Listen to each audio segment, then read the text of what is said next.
Tuhan. Haleluya. Shalomnya kurang keras Bapak Ibu. Shalom. Haleluya. Lihat kanan kirinya katakan shalom. Lihat depan belakangnya katakan Tuhan memberkati. Ya. Kasih senyum yang paling manis.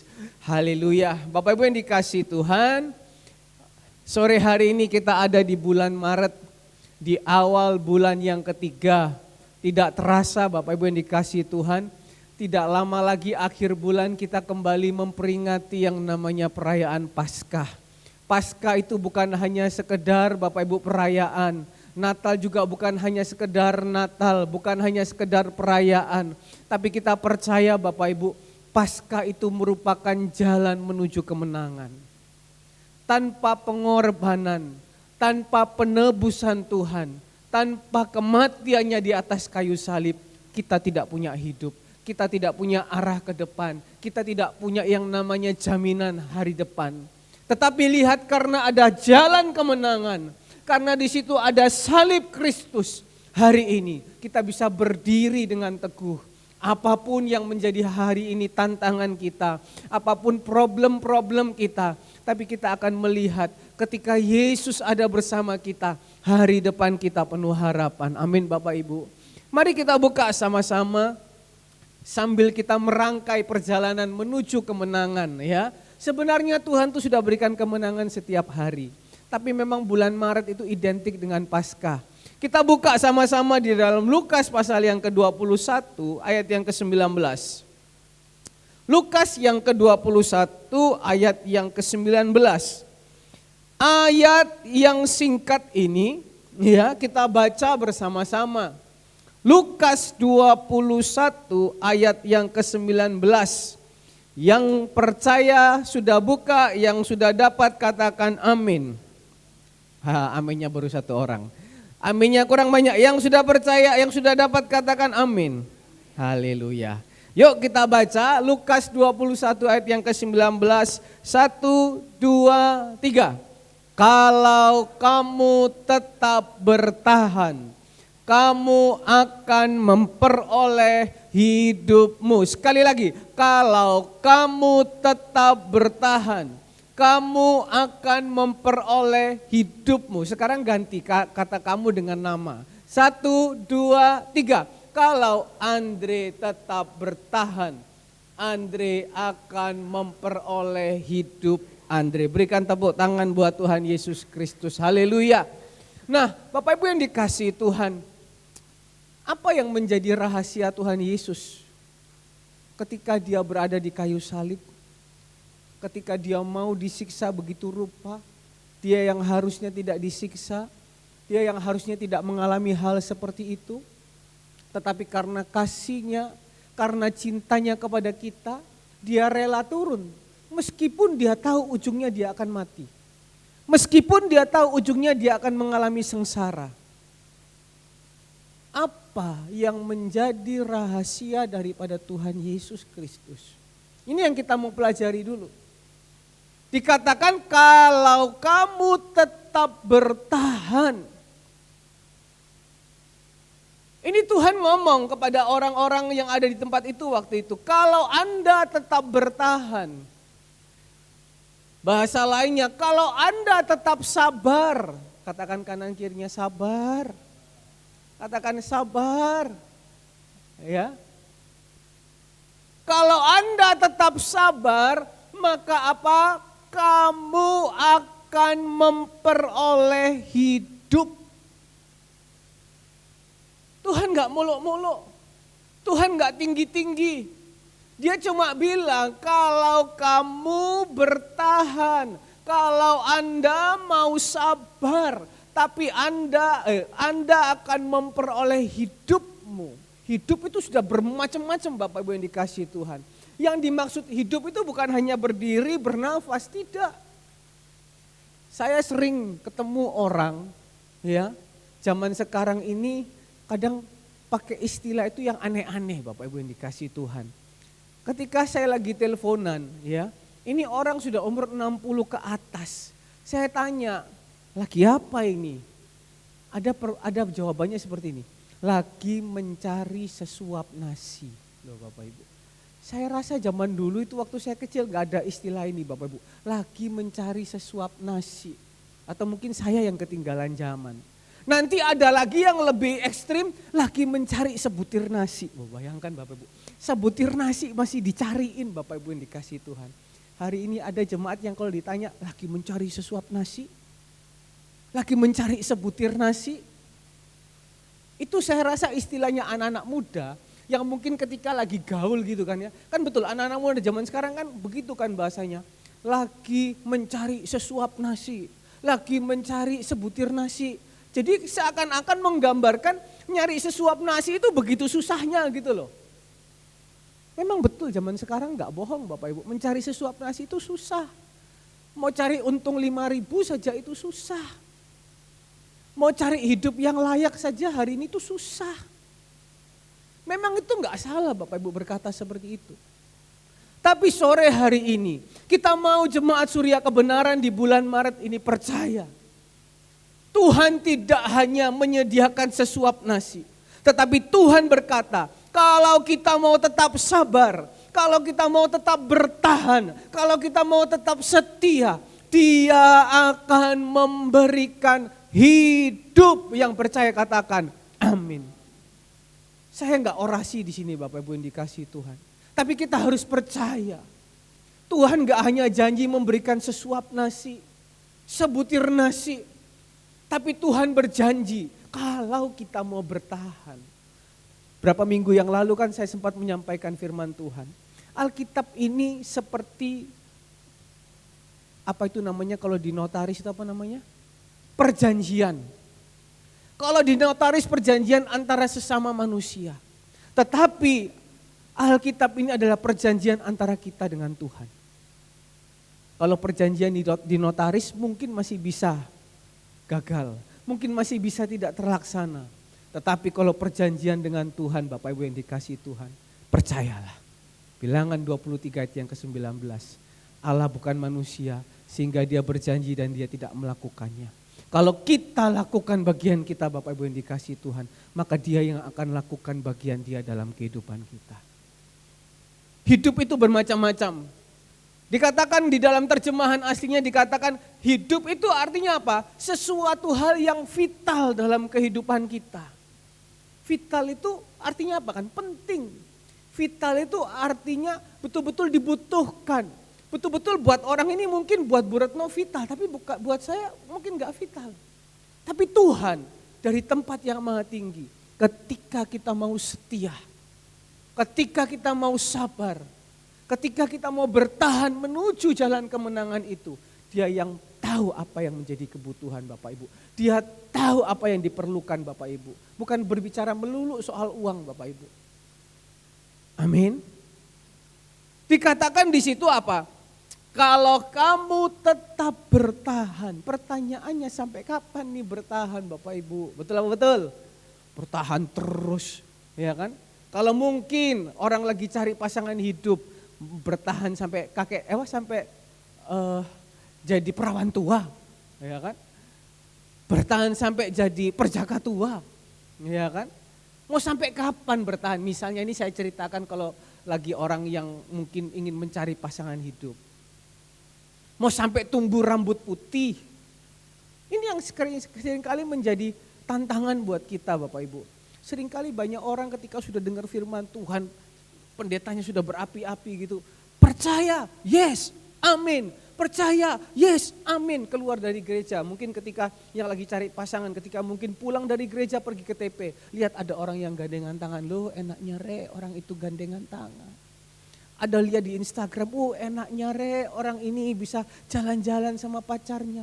Bapak Ibu, apa yang kita lihat itu belum tentu enak Bapak Ibu. Kita harus berpegang dengan kepercayaan kita sendiri. Oh lihat orang ini habis pulang gereja makan di sini, makan di sini, makan di sini. Belum tentu Bapak Ibu apa yang Bapak Ibu lihat itu kelihatannya enak, tapi bagi dia itu enak. Belum tentu. Bahasa kerennya itu nikan wohau, wokan nihau, ya kan? Nikan wohau. Kamu lihat aku, kelihatan aku senang. Aku lihat kamu, kelihatannya senang. Tapi siapa yang tahu? Sampai dikatakan di dalam Sampai Ayub katakan apa? Ayub pun sampai enggak tahu kapan aku ini bisa bersabar. Aku ini udah enggak punya dasar apapun. Kekuatan sudah habis. Kepercayaan ini sedang diombang-ambingkan. Kanan kiri ini semua pada serba berbunyi di telinga. Istrinya komplain, teman-temannya mungkin memberikan, mungkin gak enak di hati. Mau sampai kapan aku mau bertahan? Tapi buktinya Ayub bisa bertahan tuh. Betul? Dan dikatakan apa? Ayub yang 42. Janji Tuhan tidak akan pernah tidak digenapi. Janji Tuhan pasti digenapi. Ayo lihat depan, belakang, kanan, kiri, katakan janji Tuhan pasti digenapi. Kalau ada yang ngantuk disenggol, janji Tuhan pasti digenapi. Pulang dari tempat ini jangan nanti ditanya apa firman-nya, gak tahu. Firman Tuhannya yang pertama, janji Tuhan pasti digenapi. Buat siapa? Orang yang mau bertahan, orang yang mau sabar. Ini pegang dulu Bapak Ibu.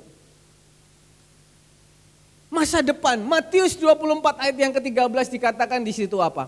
Matius 24 ayat yang ke-13 dikatakan, tetapi orang yang bertahan sampai pada kesudahannya. Artinya apa? Tidak ada jaminan waktu, tidak ada jangka waktu, enggak ada tenornya untuk orang itu bertahan. Mau-maunya Tuhan, tapi Tuhan tahu yang terbaik kapan Dia menyatakannya. Pengkhotbah 3 ayat yang ke-11 dikatakan di situ. Apa? Pengkhotbah 3 ayat yang ke-11 dikatakan di situ. Ia membuat segala sesuatu indah pada waktunya. Matius 24 berkata, enggak ada batasan. Mau sabar sampai kapan tuh enggak ada batasan. Tapi Tuhan mau kita tuh belajar sabar, bertahan. Tadi pagi firman Tuhan katakan apa? Kepada orang yang bertahan dikasih perkara kecil. Dikasih perkara kecil tetap bertahan, tetap tanggung jawab, tetap konsisten, tetap lakukan yang terbaik. Dikasih lagi yang menengah, tetap bertahan, tetap setia, tetap sungguh-sungguh. Dikasih lagi, Tuhan tuh maunya naik Bapak Ibu, dan naik Bapak Ibu yang dikasih Tuhan. Ini bukan sekedar teori Bapak Ibu. Saya percaya Bapak Ibu sudah pernah mengalami kebaikan Tuhan. Makin hari makin naik, bukan makin turun. Dikatakan apa? Tuhan membuat segala sesuatu itu apa? Indah. Indah menurut pandangan Tuhan. Amin Bapak Ibu. Tapi malah sore hari ini kita mau belajar. Ini kan kita sedang berada di dalam jalannya Tuhan Yesus menuju hari Paskah itu kan. Menuju jalan salibnya itu. Tapi seringkali Bapak Ibu apa yang kita pikirkan. Yang mungkin kita baca ayat ini. Wah Tuhan tuh membuat segala sesuatu indah pada waktunya. Indahnya Tuhan sama indahnya kita itu beda. Indahnya kita itu apa? Semua tercukupi, semua doanya dijawab, semua apa yang kita mau diberikan oleh Tuhan. Tetapi apa dikatakan di situ? Manusia nggak dapat menyelami pekerjaan yang dilakukan oleh Allah. Tuhan punya rencana yang lebih baik daripada apa yang kau doakan. Amin Bapak Ibu. Tuhan punya rencana yang lebih baik daripada apa yang Bapak Ibu doakan. Hari ini mungkin kau berdoa pasanganmu begini. Tapi mungkin belum datang. Saya ingat kalau nggak salah Bapak Alek pernah khotbah. Suatu saat ada seorang artis. Ya kalau nggak salah giginya tongos atau gimana gitu ya. Itu berapa tahun lalu khotbah. Giginya tongos atau gimana gitu. Mau sama ini enggak mau, mau sama ini enggak mau, mau sama ini enggak mau. Tiba-tiba ada ketiban, bule ganteng. Dari luar negeri datang, bule kaya lagi. Artinya apa? Mau itu orang di luar dan tidak di luar Tuhan, kita enggak bisa menyelami jalan pekerjaannya Tuhan. Tapi kita yang di dalam Tuhan harus lebih percaya. Kalau di luar saja begitu, apalagi di dalam Tuhan, pasti yang terbaik. Amin. Nah kita mau belajar, Tuhan Yesus menurut kita, wah Tuhan Yesus indah, indahnya. Tetapi ternyata apa yang dialami oleh Tuhan Yesus menjelang dia mau disalibkan, itu tidak seindah yang kita bayangkan Bapak Ibu yang dikasih Tuhan. Coba kita buka sama-sama, balik saja. Lukas pasal yang ke-22, Lukas pasal yang ke-22, ayat yang 39. Ya. Apa yang kita pikirkan mungkin indah, tetapi Tuhan Yesus, indahnya Tuhan Yesus tidak seperti yang kita bayangkan. Lalu pergilah Yesus keluar kota dan sebagaimana biasa ia menuju Bukit Zaitun. Murid-muridnya juga mengikuti dia. Setelah tiba di tempat itu, ia berkata kepada mereka, berdoalah supaya kamu jangan jatuh ke dalam pencobaan. Kemudian ia menjauhkan diri dari mereka, kira-kira sepelempar batu jaraknya, lalu ia berlutut dan berdoa katanya, ya Bapakku, jikalau engkau mau, ambillah cawan ini daripadaku, tetapi bukan kehendakku, melainkan kehendakmu lah yang terjadi. Tuhan ini anak Allah, kaya jadi miskin untuk kita, rela. Dia di tempat maha tinggi, rela turun ke dunia untuk kita. Harusnya dia dapat privilege khusus. Harusnya dia ini kalau mau dibilang, wah pasti jalannya lurus, mulus, indah. Ada lagunya kan, indah, terasa indah gitu kan. Tetapi apa Bapak Ibu yang dikasihi Tuhan? Yang dialami Tuhan Yesus bukannya indah, tetapi sangat tidak indah. Dia harus nurut untuk apa? Mengalami yang namanya apa? Mau disalib sampai ayat yang ke-44. Ia sangat ketakutan dan makin bersungguh-sungguh berdoa. Peluhnya menjadi seperti titik-titik darah yang bertetesan ke tanah, bayangkan. Sampai stres begitunya. Apakah ini indah? Seringkali kalau kita mungkin ditekan kanan kiri, kita punya masalah muka belakang atas bawah. Saya firmannya hari Kamis barusan apa judulnya? Menggugat Allah, menggugat Tuhan. Belum apa-apa dia, Tuhan kamu jahat, Tuhan macam-macam lah pokoknya. Aku sudah begini, tapi Tuhan kenapa engkau begini? Bisa didengar hari Kamis firman Tuhannya. Nah tapi kita lihat Bapak Ibu yang dikasihi Tuhan, kenapa Tuhan Yesus sampai pada akhirnya dia bisa mengatakan apa? Bapak, kalau bisa cawan ini ambil. Artinya apa? Tuhan sendiri sebenarnya enggak mampu menghadapinya. Tapi apa? Dia belajar untuk berserah pada kehendak Bapa. Sore hari ini kita juga mau berserah sama kehendak Bapa. Dikatakan apa? Kalau kita mau bertahan, kita akan terima hidup. Apa rahasianya kok Tuhan Yesus ini bisa bertahan? Yang pertama, ya, kenapa Yesus bisa bertahan? Dan ini pun kita juga harus lakukan. Bagaimana supaya kita bisa bertahan? Yang pertama, untuk menjadi orang yang bisa bertahan, harus apa? Orang yang tidak mudah menyerah. Ini dulu Bapak Ibu. Orang dikatakan kalau sudah menyerah sebelum bertanding, ya sudah gawat. Lihat musuh sudah down, menyerah sebelum bertanding. Ya sudah, wanita-wanita kalau engkau melihat pacarmu, ya kan, apa ini namanya, kalah sebelum bertanding, ya kan, mundur sebelum bertanding, itu sudah gawat. Tuhan Yesus apakah dia enggak tahu? Apakah dia enggak berpikir ketika dia turun ke dunia nanti ujungnya akan disalibkan? Apa Tuhan itu enggak mikir gitu ya? Saya ini enak-enak di atas, turun ke bawah hanya untuk apa? Disalib, dipukulin, dihina, belum lagi nanti dijual sama muridnya. Apa Tuhan enggak berpikir seperti itu? Tentunya pasti berpikir. Iya kan? Mungkin juga hari-hari ini ketika kita mungkin mulai berpikir dengan keadaan dunia yang seperti ini, kita mulai berpikir-pikir, sudahlah ikut Tuhan sudah enggak usah terlalu yang fanatik-fanatik. Banyak kan orang berkata seperti itu. Toh juga pendetanya juga seperti itu. Saya sering mendengar hal-hal seperti itu. Orang-orang itu biasanya orang-orang yang mungkin di atas-atas itu mungkin berkata seperti itu. Sudahlah, gak usah fanatik-fanatik. Yang penting bisa makan, hidup enak. Toh juga pendetanya juga gak bisa melakukan. Pendetanya cuma bisa khotbah toh.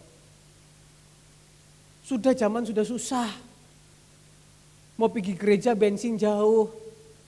Makan waktu. Belum juga nanti di gereja belum tentu bisa dapat pasangan hidup. Belum nanti kalau di gereja surya kebenaran tuh agak kolot. Kalau sudah pelayanan, ya kan? Mungkin gimana izin kayak atau mungkin gimana, mulailah kayak gimana. Mulai berpikir. Betul apa betul? Nanti kalau nggak datang, ya kan? Atau kalau mungkin masuk Zoom terlambat, nanti dirasani, disenggol, ditabrak. Sudahlah, nggak usah terlalu fanatik. Saya enak kok tidur pagi. Betul apa betul? Sudahlah sekarang kalau ke gereja cuma aksi peduli. Loh, padahal aksi peduli itu adalah jalan untuk membuka berkat. Berapapun. Nah, apakah Tuhan Yesus itu dia nggak berpikir seperti itu? Tapi apa yang menjadi langkah dia? Apakah dia bilang, saya mundur Tuhan, tolong panggil malaikatmu, jemput saya lagi naik ke atas. Sudah, aku mundur saja. Sudah, aku mulai mengurangi, katanya Ibu Johan itu muntaber. Sudahlah, aku mulai mundur tanpa berita. Dadah. Awalnya perlahan, langsung. Tuhan tidak mau yang seperti itu Bapak Ibu. Tuhan mau memberi kita hidup. Tuhan mau memberikan kita apa yang kita perlukan, apa yang menjadi masa depan kita. Tapi kita tetap harus bertahan, belajar. Ketika Tuhan tahu di depan ini mungkin nggak baik, tapi dia tahu itu jalannya Tuhan. Dia sampai apa? Dia tetap menguatkan hatinya. Dia tambah teguh hatinya. Dia tambah sungguh-sungguh. Ayo ini bulan Maret, masih awal Bapak Ibu. Ada yang hari-hari ini mulai mundur, mulai habis bensinnya. Mulai hatinya mulai tergoncang. Sudahlah. Sama aja kok. Kamu datang doa malam, kamu datang gak ada absen tiap itu, apa yang kamu dapat? Gak ada kan? Bapak Ibu, jangan pernah meremehkan. Kalau kita ke gereja datang lihat manusia, kita kecewa. Tetapi kalau kita ambil hati seperti Tuhan Yesus, saya punya hati yang teguh. Apapun yang terjadi, sekali pelayanan tetap pelayanan. Sekali melayani tetap melayani. Sekali beribadah tetap beribadah. Sekali ikut Yesus tetap ikut Yesus. Tidak ada kata mundur. Apapun itu yang menjadi tawarannya. Seringkali manusia itu dicoba loh Bapak Ibu.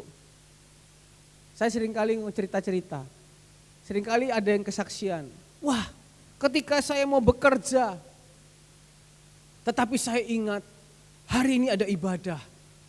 Apapun itu ibadahnya. Saya mendahulukan Tuhan. Sering kan kita dengar pendeta-pendeta juga seperti itu. Ada suatu orang punya toko di Genteng Kali. Ya kan? Ketika jam ibadah, tiba-tiba ada orang datang mau beli alat musik. Dia bilang apa? Enggak, tutup. Saya mau Bible study. Ini konsumen di depan. Loh, cari uang susah. Saya tetap mau beribadah. Berhasil. Ternyata orangnya besok tetap datang lagi. Mungkin hari ini kita berhasil Bapak Ibu. Ketika mungkin kita sedang mengerjakan sesuatu dan kita menang atas tawaran itu. Wah, kita diberkati berapa kali lipat. Haleluya, haleluya. Hati-hati, iblis itu ngelihat Bapak Ibu.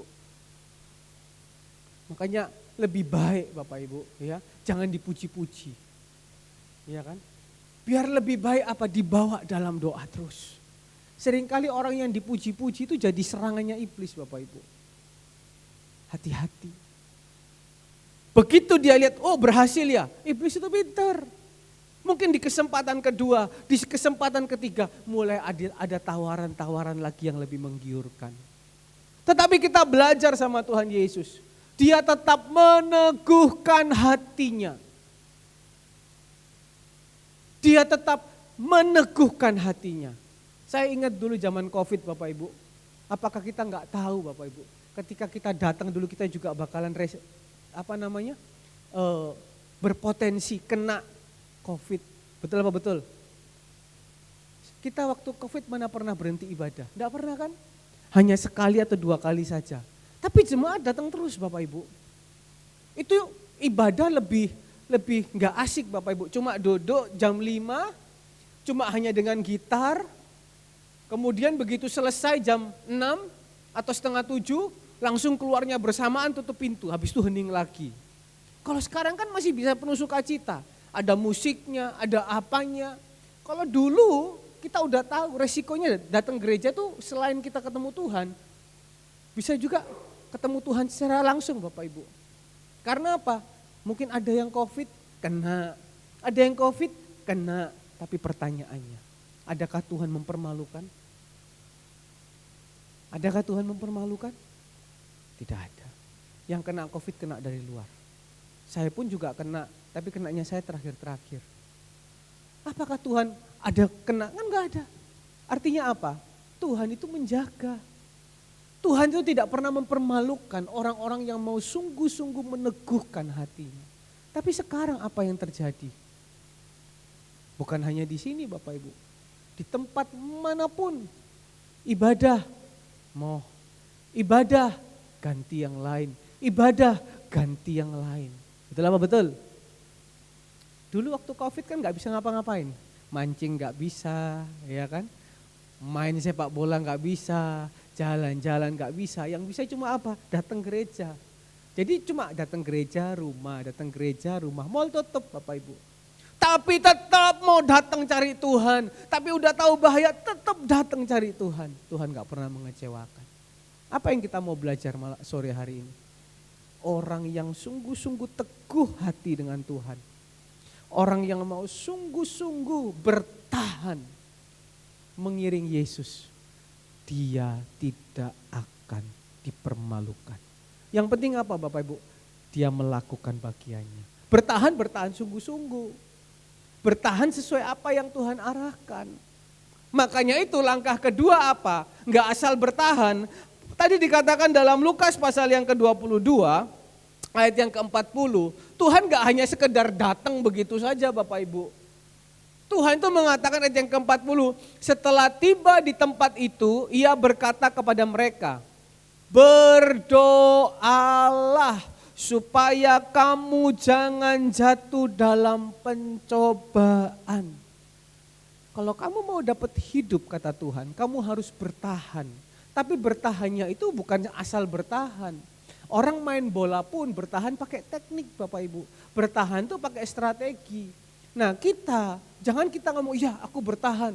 Ya aku tetap sekali Yesus. Aku gak mundur. Aku tetap sungguh-sungguh. Tapi cuma ngomong. Tuhan mau kita bertahan. Tetapi apa? Dengan berdoa. Ini basi. Saya tanya hari ini, siapa yang hari-hari ini jam doanya mulai berkurang? Tuhan Yesus pun anak Allah, dia pembuat mujizat, dia gak asal bertahan. Dia suruh murid-muridnya, kamu apa? Berdoa supaya jangan jatuh dalam pencobaan. Berdoa itu bukan hanya sekedar berdoa gini Bapak Ibu. Selalu ada koneksi dengan Tuhan. Hidup tidak pernah jauh dari kaki Tuhan. Pernah lihat Daud jauh dari kaki Tuhan? Pernah lihat Daud itu jauh dari Tuhan? Pernah. Apa yang terjadi? Jatuh. Tetapi ketika Daud terus ada di bawah kaki Tuhan, perang menang, ditekan siapa dia bisa melewati, dikejar tukang piutang dia bisa melewati, apa yang dia nggak bisa melewati, semua dia bisa melewati. Tetapi ketika dia jauh dari Tuhan, mungkin Bapak Ibu berkata, saya nggak jauh dari Tuhan, saya tetap ibadah kok. Tapi kalau di ibadah ngelamun, Pendetanya di sini, ngelihatnya di situ. Apa yang dilihat di situ, ya kan? Pendetanya di sini, yang dilihat cecek.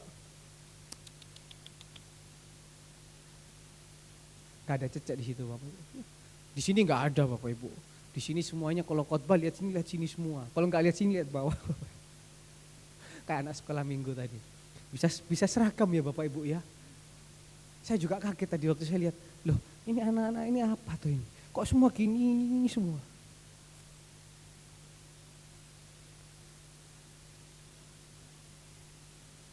Ketika nyanyi, orang semua lagi nyanyi penuh sukacita, lagi nyanyi sungguh-sungguh, melongo aja.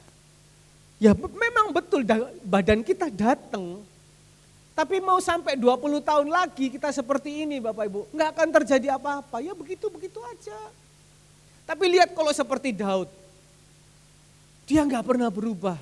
Dari sejak masa mudanya sampai masa tuanya, kalau dia memuji Tuhan itu luar biasa. Kalau dia berdoa itu dia tidak pernah mengurangi, justru malah dia tambah. Mana ada coba lihat tokoh-tokoh di Alkitab yang ketika dia berdoa nggak ditolong Tuhan. Daniel lihat, dia berdoa satu hari itu berapa kali? 3 kali. Ketika ada masalah, apakah Tuhan nggak menolong? Menolong. Dia nggak pernah jauh dari kaki Tuhan. Tuhan itu senang, Tuhan itu matanya tertuju kepada orang-orang yang sungguh-sungguh mengasihi dia. Ketika kita sedang berdoa, menyembah Tuhan, bertepuk tangan di gereja, itu juga kita berdoa. Ada jam-jam ibadah, itu juga kita berdoa. Di rumah kita punya jam-jam pribadi, itu juga berdoa. Itu Tuhan bilang, jangan kamu jauh. Lihat ketika Petrus tertidur. Lihat ya, ketika Petrus tertidur, ini rasul Tuhan, ring pertama, orang yang sudah melihat kebaikan Tuhan. Ketika dia tertidur, dia lupa berdoa ketika dihadapkan dengan masalah. Apa yang terjadi? Yang keluar perbuatan kasih atau pedangnya Bapak Ibu? Pedangnya yang keluar. Loh ini rasul, apalagi pendeta, iya kan? Nanti ada yang bilang apalagi jemaatnya. Makanya Tuhan bilang, ayo jangan lupa berdoa. Karena apa? Di doa itu ada ketenangan.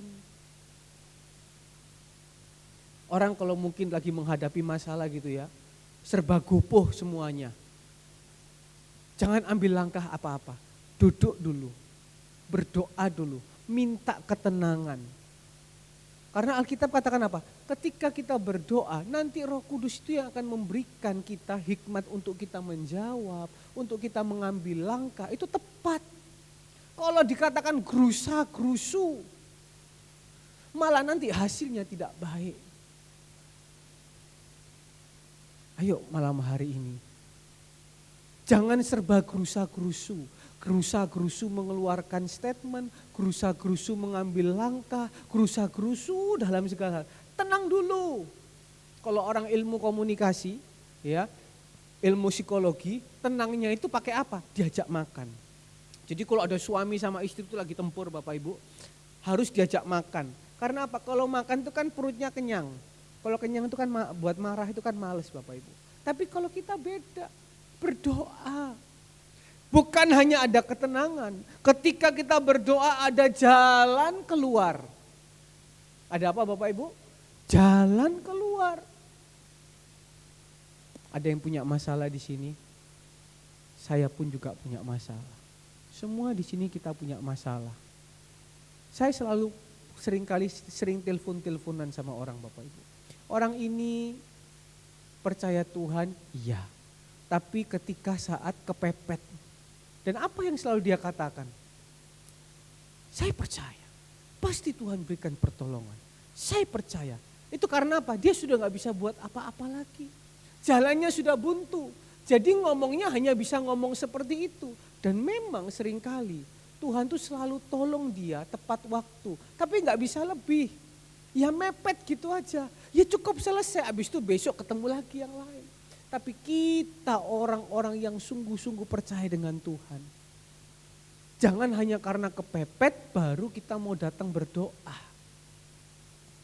Ada amin. Itu kadang juga saya Bapak Ibu. Kalau sudah kepepet baru datang berdoa. Atau kalau sudah kepepet katanya Bapak Gembala baru cari pertolongan orang tua.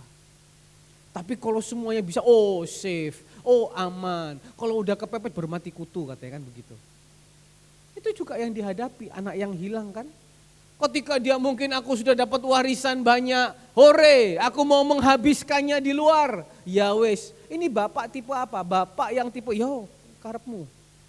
Masih ada tipe bapak kayak gini baik, karepmu, biar belajar.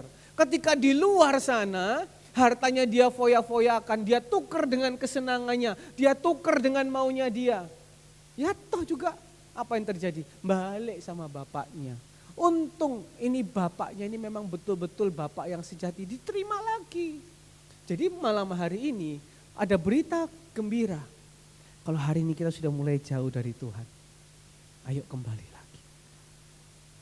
Loh kita kembali bukan sebagai tawanan, dikasih baju, dikasih sepatu, dikasih jubah, dipotongkan hewan.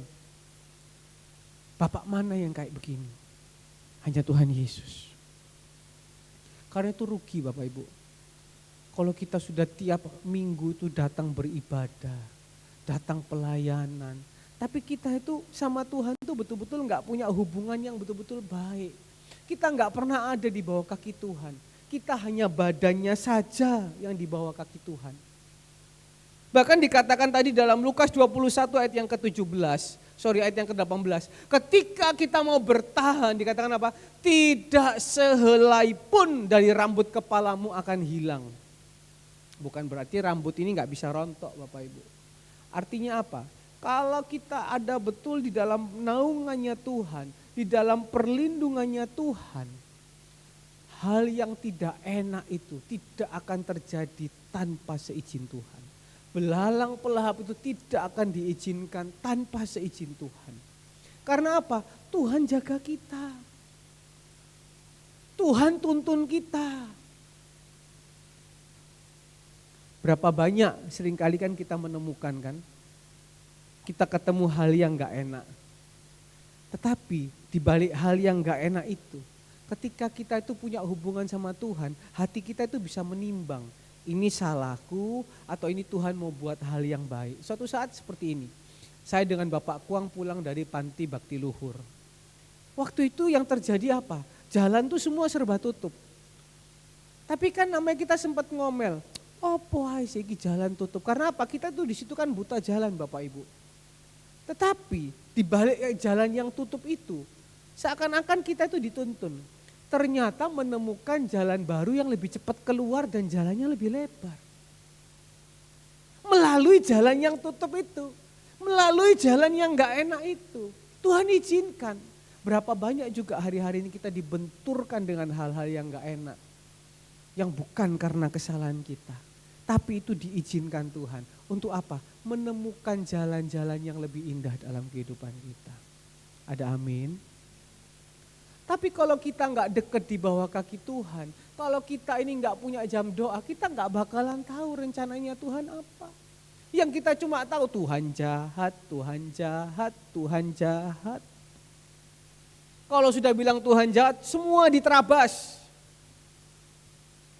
Nanti kalau sudah terjadi apa-apa baru tambah lagi. Wis percuma ikut Tuhan kecewa, percuma ikut Tuhan kecewa. Tuhan itu tidak pernah mau Bapak Ibu sehelai rambut itu jatuh tanpa seizin Tuhan. Begitu sayangnya Tuhan sama kita, siapapun kita. Daud saja ketika dia jatuh dengan Batseba, Tuhan tidak izinkan dia jatuh itu sampai dipermalukan. Dia jatuh ke dalam tangannya Tuhan sendiri. Karena apa? Dia mau berbalik. Bukan berarti Bapak Ibu dengan segampang-gampangnya, ya wis kalau gitu aku tak melok-melok Daud. Nanti setelah buat seperti itu aku berdoa. Ya enggak seperti itu juga. Ini yang mau diceritakan apa? Daud itu pun karena dia melekatnya sama Tuhan. Tuhan tuh backingnya tuh sampai segitunya. Bukan berarti Tuhan mengizinkan perbuatan dosa itu. Bukan. Tapi Tapi karena di dalam hati Daud itu betul-betul dia melekat sama Tuhan. Manusia siapa yang gak ada dosa? Karena itu malam hari ini Bapak Ibu yang dikasihi Tuhan, ayo jangan pernah jauh dari kaki Tuhan. Jangan pernah tukar apapun dengan Tuhan. Yudas dia tukar uang dengan uang hanya 30 keping perak. Berapa sih 30 keping perak itu? Dia tukar dengan gurunya sendiri. Dia tukar dengan orang yang mengajarinya dia. Dia tukar dengan orang yang percaya. Yudas ini kan bendahara Bapak Ibu. Tapi dia tukar Tuhan dengan 30 keping perak. Kelihatannya waktu tukar enggak terjadi apa-apa. Ya sudah Tuhan Yesus disalib. Tapi kalau Tuhan sudah kejar Bapak Ibu, hati-hati. Yunus dikejar, kita kan dengar minggu lalu tentang Yunus. Tuhan kejar.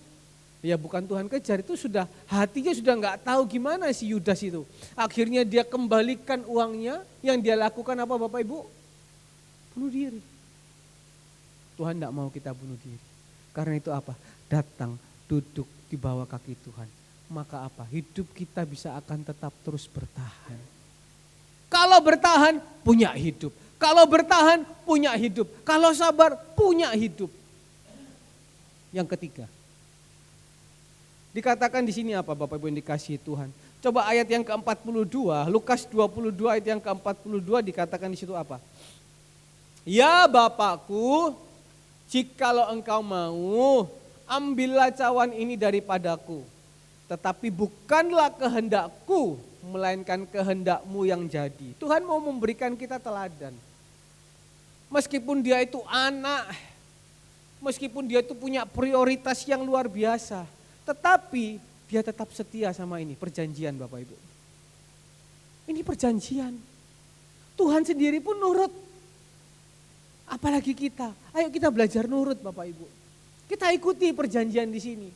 Nanti kita melihat apa yang kita lakukan, Tuhan lakukan bagiannya. Apa yang menjadi bagian kita, Tuhan juga punya bagiannya. Tapi bukan berarti hitungan untung rugi. Tetapi dengan setulus hati, Tuhan ngomong, Tuhan aku ini loh mau bersandar pada kehendakmu.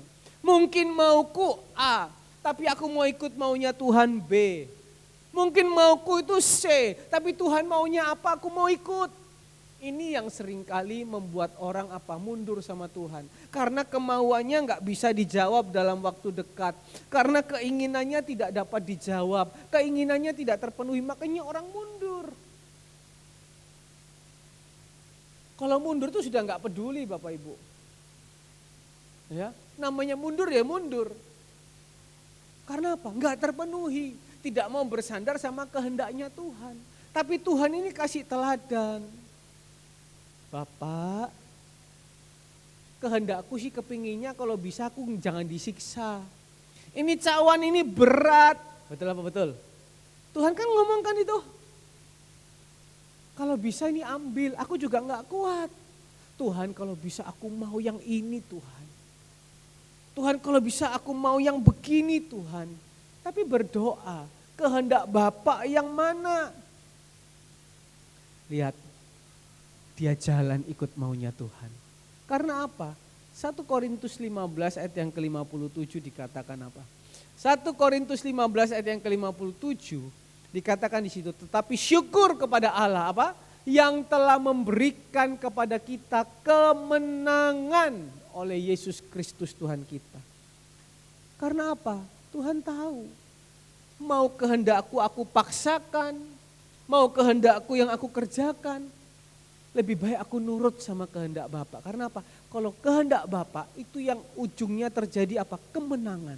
Bohong, Tuhan Yesus mati. Tapi lihat, mana ada pemuka-pemuka dunia. Mana ada pemuka-pemuka agama. Mana ada nabi-nabi yang lain. Mana ada yang dijunjung-junjung yang lain. Yang bangkit.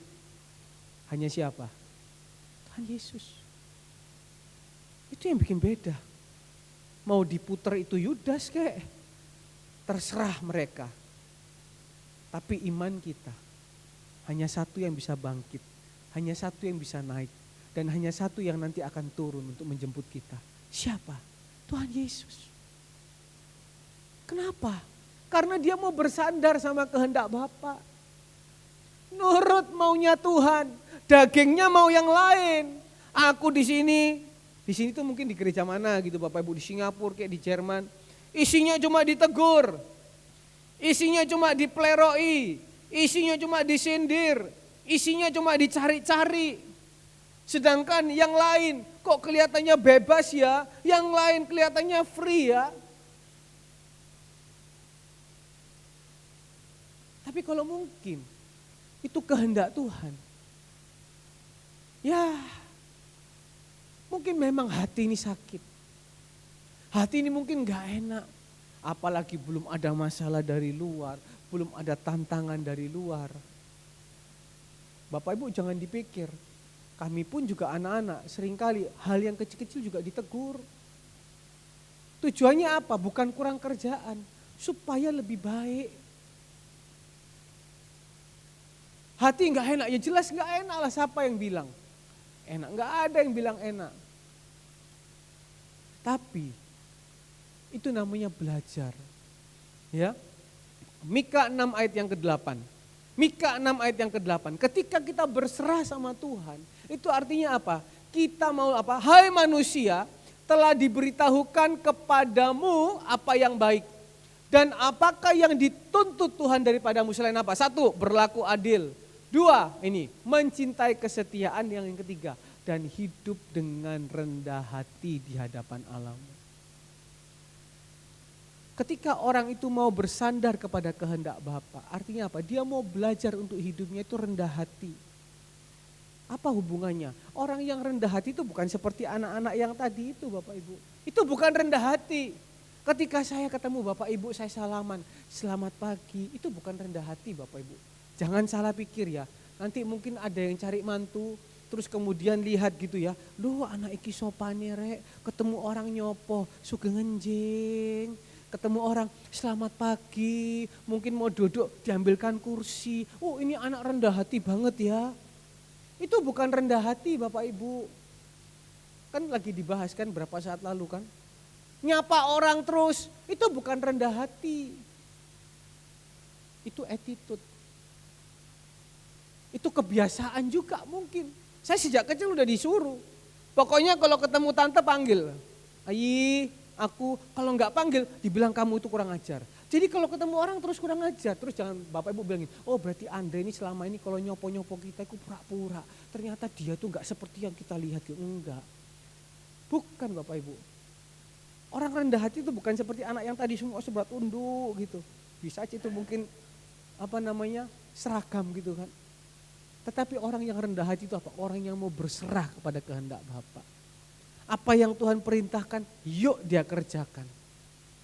Tidak gampang Bapak Ibu. Tetapi apa?